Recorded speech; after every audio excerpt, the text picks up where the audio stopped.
ఈ కథ నీ గురించి పూర్తిగా విను. అనగనగా ఒక అక్వేరియం షాప్ ఉండేదంట. ఆ అక్వేరియం షాప్లో కలర్ఫుల్ చేపలు ఉండేవంట.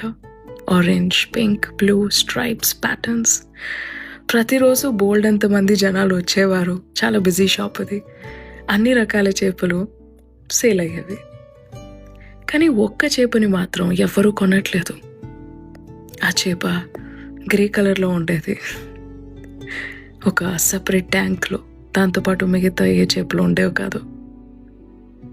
చాలా బాధగా ఫీల్ అయ్యేది, నన్ను ఎవరు కొనుక్కోట్లేదు అని.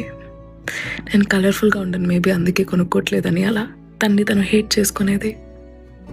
ఒకరోజు ఇంకొక ఫిష్ ఆ ట్యాంక్లో వేశారు. పడిన కొత్త ఫిష్ చెప్పింది, ఎన్ని రోజులైందో వచ్చి? 6 months అయిందా? ఓకే, అయితే నేను కూడా ఇక్కడ చిల్ కొట్టచ్చు. మనల్ని ఎలాగో ఎవరు